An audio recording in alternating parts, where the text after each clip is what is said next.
Hi students, आज हम पढ़ते हैं क्रॉस केन-जारो अपक्रिया। इसके पहले वाले वीडियो में हमने पढ़ा है कि केन-जारो अपक्रिया क्या है, और आज हम पढ़ते हैं क्रॉस केन-जारो अपक्रिया। क्रॉस केन-जारो अपक्रिया में होता है कि दो भिन्न भिन्न एल्डिहाइडों के अणु जब आपस में अपक्रिया करते हैं तो उन्हें हम क्रॉस केन-जारो अपक्रिया कहते हैं। दो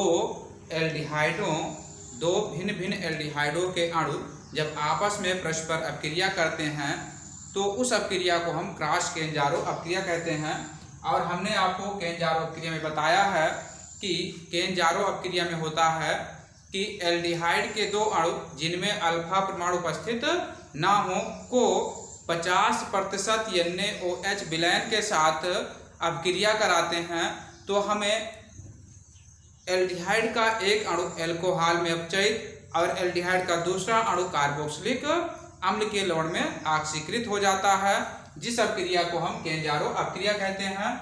और आज हम पढ़ते हैं क्रॉस केन-जारो अपक्रिया। तो क्रॉस केन-जारो अपक्रिया की थ्योरी है, देखते हैं कि दो भिन्न भिन्न एल्डिहाइडों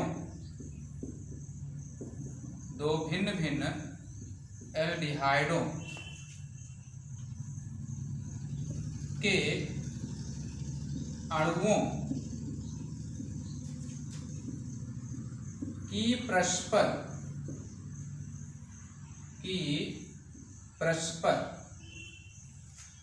क्रिया को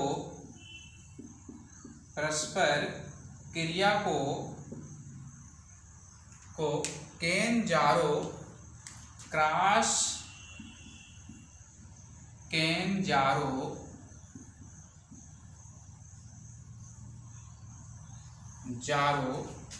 अपक्रिया कहते हैं।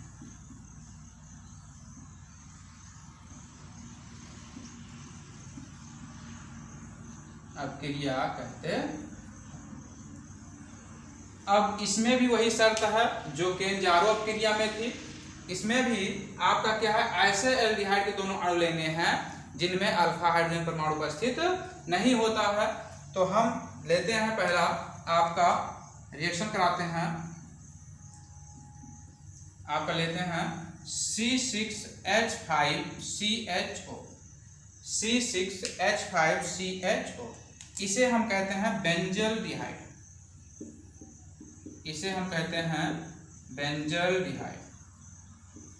ये हमारा बेंजल्डिहाइड है। और इसका हम क्या करते हैं, फॉर्मल्डिहाइड HCHO से क्रिया करा देते हैं। और इसमें जो होता है आपका NaOH भी उपस्थित होता है। आपका ये 50% होता है। जब इसकी अपक्रिया कराते हैं तो ये जो आपका बेंजल्डिहाइड है ये बेंजील एल्कोहल में अपचयित हो जाता है। यहां से एक H ले लीजिए और यहाँ का आपका H ले लीजिए, तो हमारा हो जाता है, यहाँ पर हमें मिलता है C6H5CH2 यहाँ का और एक H यहाँ का, ये हो जाता है CH2। और यहाँ से हम ले लेते हैं क्या, OH ले लेते हैं, तो हमें मिल जाता है बेंजील एल्कोहल प्लस। अब हमें मिलेगा बचा क्या, हमारे पास CHO बचता है और यहाँ का O बचता है। तो हमें मिलता है, आपको मिलेगा HCOONA। अगर हम चाहें तो इसे ऐसे भी बता सकते हैं, इस क्रिया को आपको ऐसे भी समझ सकते हैं कि C6H5CHO प्लस HCHO और प्लस NaOH। ये अपक्रिया जब होती है तो यहाँ से इतना और यहाँ का H और यहाँ का H दोनों आ जाते हैं, तो हो जाते हैं C6H5CH। ये है, ये ऑलरेडी आपका ये H आएगा, CH2 हो जाएगा। यहाँ O है और यहाँ आ जाएगा H, तो ये हो जाता है बेंजील एल्कोहल। और यहाँ मेरे पास बचता है CHO और बचेगा हमारे पास HCO और यहाँ से ONA हो जाता है। तो हम कहते हैं इसे हम कहते हैं सोडियम फॉर्मेट। इसका नाम है सोडियम फॉर्मेट। सोडियम फॉर्मेट है, और इसे हम कहते हैं बेंजिल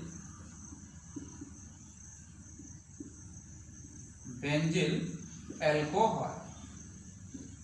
ये है आपकी बेंजिल एल्कोहल, इसे कहते हैं बेंजिल एल्कोहल। ये आपकी है क्रॉस केंजारो क्रिया, और केंजारो क्रिया पिछले वीडियो में हमने पढ़ चुका है, और अब की यह आपकी क्रॉस केंजारो क्रिया नोट कीजिए, आगे हम बताते हैं।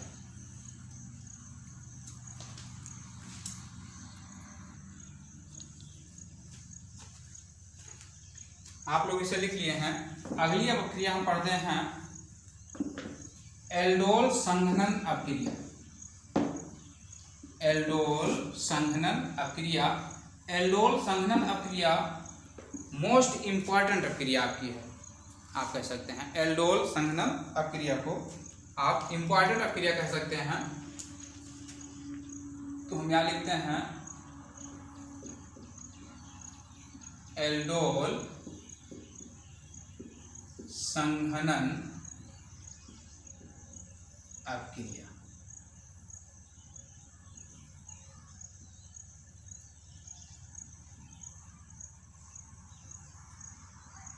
एल्डोल संघनन अपक्रिया।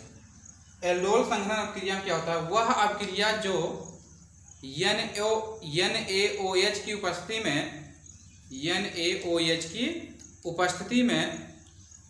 में एल्डिहाइड तथा कीटोन के दो अणु परस्पर संयुक्त होकर के बीटा हाइड्रोक्सी एल्डिहाइड या बीटा हाइड्रोक्सी कीटोन देते हैं, तो उस अपक्रिया को हम एल्डोल संघनन अपक्रिया कहते हैं। इसकी थ्योरी आपकी हो जाएगी, वह अपक्रिया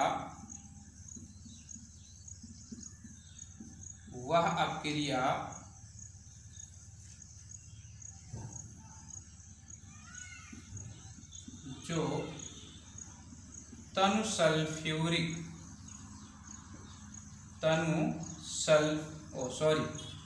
गलत हो गया इसमें थोड़ा सा,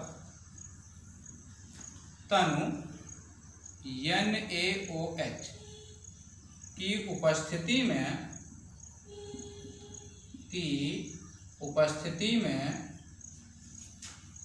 में एल्डिहाइड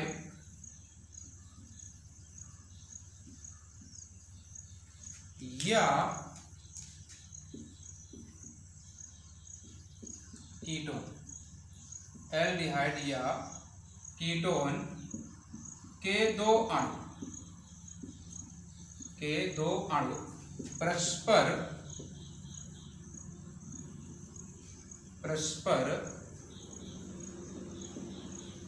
संयुक्त होकर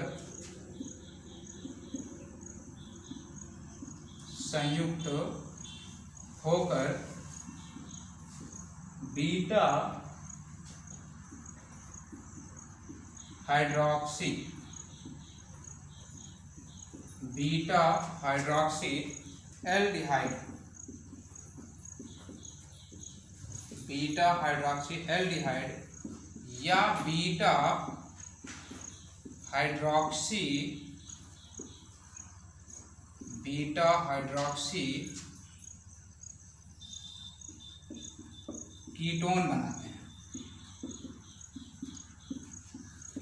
कीटोन बनाते हैं।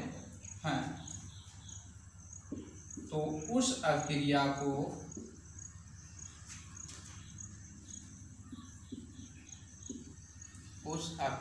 को एल्डोल संघनन अपक्रिया कहते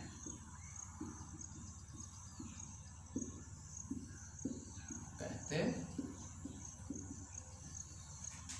ये हमारी है एल्डोल संघनन अपक्रिया। वह अपक्रिया जो तन NaOH की उपस्थिति में एल्डोल, एल्डिहाइड या कीटोन के दो अणु परस्पर संयुक्त होकर बीटा हाइड्रोक्सी एल्डिहाइड या बीटा हाइड्रोक्सी कीटोन बनाते हैं, तो उस अपक्रिया को एल्डोल संघनन अपक्रिया कहते हैं। इसमें एक खास बात है,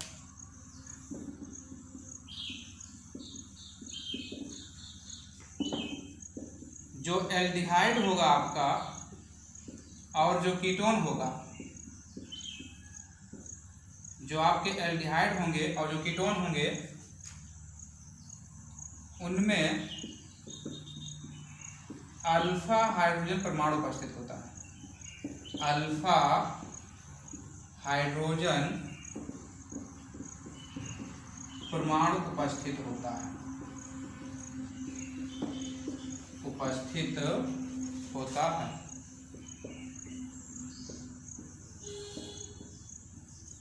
उपस्थित होता है। अगर इसका रिएक्शन देखें हम, इसका रिएक्शन देखें तो पहले हम एल्डिहाइड से क्रिया कराते हैं। तो एल्डिहाइड में जो होगा आपका अल्फा HCHO, इसमें आपका अल्फा हाइड्रोजन नहीं होता है।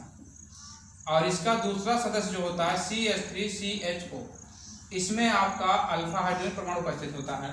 पिछले वीडियो में हमने आपको बताया है कि अल्फा हाइड्रोजन परमाणु क्या होता है। तो हमने कहा है आपको कि जो समूह होता है, समूह के जस्ट बाद वाला जो कार्बन होगा वो हमारा क्या होता है, अल्फा कार्बन, और उस पर उपस्थित जो आपके या संयोजित जो हाइड्रोजन होते हैं वे अल्फा हाइड्रोजन कहलाते हैं आपके। तो इसमें आपका है CH3CHO प्लस, इसी का 2 अणु लेना है हमको। अब इसे हम लिख सकते हैं H×CH2 और CHO, यहाँ का H और यहाँ का O दोनों आपस में संयुक्त होकर के OH का निर्माण करते हैं। ये बनाते हैं OH का निर्माण करते हैं। और यहाँ हम रख देंगे NaOH, और यहाँ होता है निम्न टेम्परेचर, निम्नता। तो हमें मिलता है ये CH3CH और मिलेगा हमें OH, और यहाँ मिलता है CH2CHO।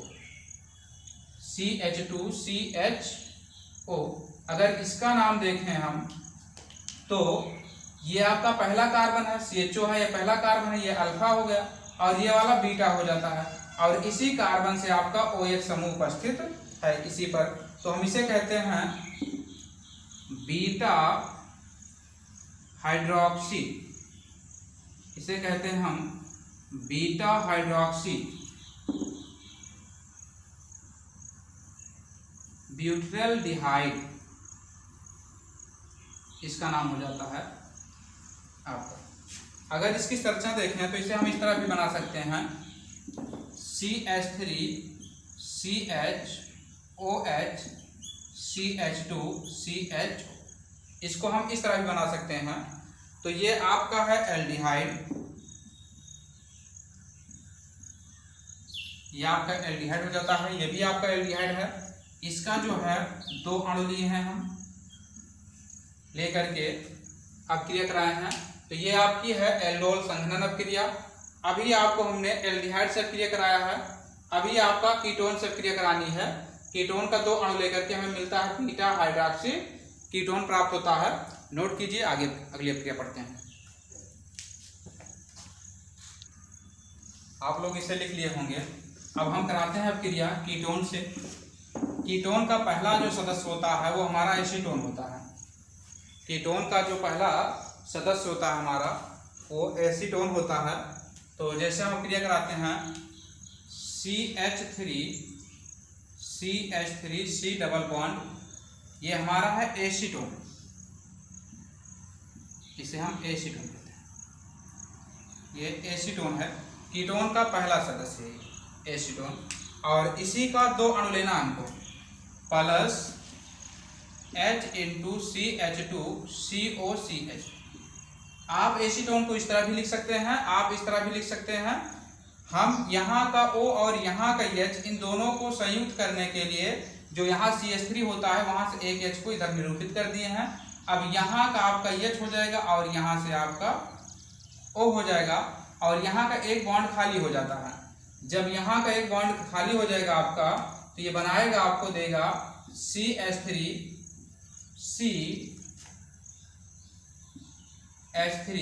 और आपको देगा OH। आगे हमें जुड़ जाएगा CH2COCH3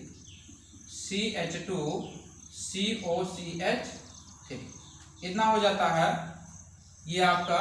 तो इसे हम कहते हैं beta hydroxy beta hydroxy acetone कहते हैं, या फिर इसे आप कह सकते हो डाई एसीटोन एल्कोहल भी कह सकते हो।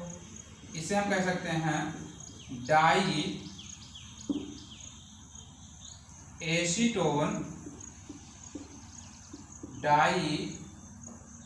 एसीटोन एल्कोहल, ये आपका कीटोल का रूप है।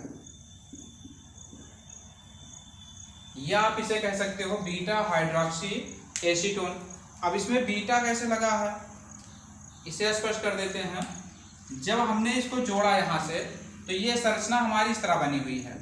अगर हम देखते हैं इसे, तो हमारी संरचना ये वाली इस तरीके से है, ऐसे है आपका। और जब हमने इसको यहाँ से क्रिया कराया, तो ये दोनों आपस में संयुक्त होते हैं, तो इसका एक आबंध खाली हो जाता है, टूट जाता है, और ये दोनों आपस में जुड़ करके OH का निर्माण करते हैं। जब OH का निर्माण करते हैं यहाँ से, तो इसका एक आबंध खाली हो गया है, और यहाँ से जब H निकल जाता है तो इसका भी एक आबंध खाली हो जाता है, और आपके पास रहता है COCH3। अब ये दोनों आपस में क्या होते हैं, जुड़ जाते हैं, आपस में ऐसे जुड़ जाएंगे। और जब जुड़ जाएंगे तो हम यहाँ देखते हैं एसीटोन हमारा क्या है, समूह उपस्थित है। एक आपका जो है कीटोन समूह आपका यहाँ उपस्थित है। और हमने बताया है कि जो समूह जुड़ा होता है, समूह के जस्ट बाद वाला जो कार्बन होता है वो अल्फा कार्बन होता है आपका, अल्फा कार्बन। इधर भी ये आपका अल्फा कार्बन है। अब इसके बाद इधर कोई कार्बन नहीं है, तो यहाँ बीटा होगा नहीं। अब इसके जस्ट बाद वाला जो कार्बन होगा, जो इस कार्बन से संयोजित हो, जुड़ा हो, तो वो वाला कार्बन क्या होगा, हमारा बीटा होगा। तो ये वाला जो कार्बन होगा हमारा, ये वाला कार्बन, ये बीटा कार्बन कहलाएगा।